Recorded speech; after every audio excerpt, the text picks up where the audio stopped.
In Fox 5 Health News, superbugs could kill nearly 40 million people worldwide over the next 25 years. Researchers say resistance to widely used antibiotics will be a major factor in the death toll. All right, joining us now, Dr. Serge Slugger, Chief of Infectious Disease at Holy Name Medical Center. When we dig into the info around these infections, so many of them actually take place in medical settings, right? Absolutely. So thanks so much for having me, guys. And I have to tell you, this is very dear and close to my heart because this is something I do every day for a living as an infectious disease doctor. So you're absolutely right. We've been sounding out the alarm in the infectious disease world for many years, for many decades actually, about what we call AMR, antimicrobial resistance. So basically bacteria that are resistant to common antibiotics. We've seen over the last several decades, over 1 million deaths per year can be attributed to this phenomenon. And if we look at models and the estimation of people living longer, more people requiring trips to the hospital, as you alluded to, about 3/4 of these infections oftentimes occur in hospital settings. The estimations are staggering. Almost 39 million, almost 40 million people in the next 25 years by 2050 may succumb to these resistant bacteria. And so really it's just sounding the alarm and getting out to the public what we already know, which is what we need to continue to invest in infrastructure for preventing infections in hospitals, we call infection prevention. So my colleagues in the infection prevention world are awesome, and they're really at the forefront of protecting patients and protecting you when you go into the hospital to make sure you don't leave with an infection or a quote-unquote superbug.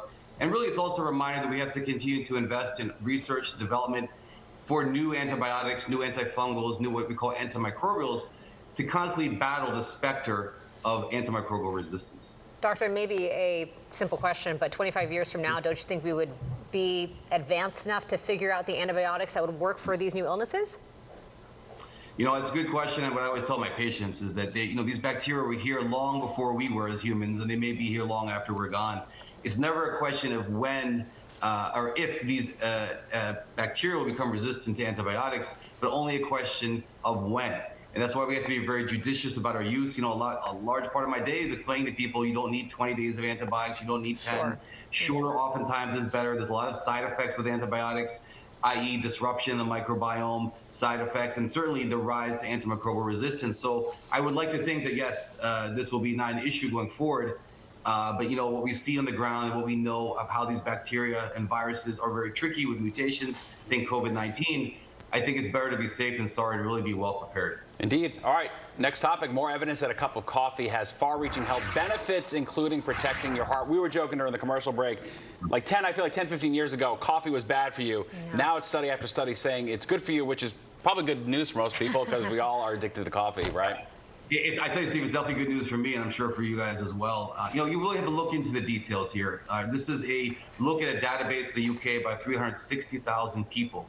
And what they found that people who consume what we say moderate amounts of caffeine, so that's 200 to 300 milligrams of caffeine a day, and that could be coffee or it could be green or black tea. So 1 to 3 cups of those substances saw almost a 40% decline in cardiovascular morbidity. What does that mean? That means things like heart attacks, strokes, diabetes, high blood pressure, high cholesterol. So that is significant. What I want to really stress here is that this is an observational study. This is not the gold standard randomized clinical trial that we're used to really making far-reaching statements. So this shows an association between those who drink moderate amounts of caffeine, either coffee or green or black tea, and a reduction in those cardiovascular risk factors. However, based on the study being observational, it cannot say definitively that drinking coffee causes a decrease. You know, there may be other varying factors at play. Maybe the people who drink moderate amounts of coffee don't eat as much. It may mean that they happen to be healthier and exercise more. What is proposed, at least in basic science, is that caffeine in some shape, way, or form is an anti-inflammatory, is an antioxidant, and it may help what we call insulin resistance, so decreasing the chance of developing diabetes. I was going to say, it's a very interesting study, but we need more research. You're certainly not talking about the caramel frappuccino no, that's the with big the thing, right? sprinkles, No, with the for sure. whipped cream. 6 scoops of sugar, all of that, right? A milkshake with coffee in it is not the same as your iced Americano. You have to make that clear. Yes, no, it's very true. We can't say it enough, for sure. All right, Dr. Slugger, we appreciate it. Thanks so much. Thanks for having me, guys. All right.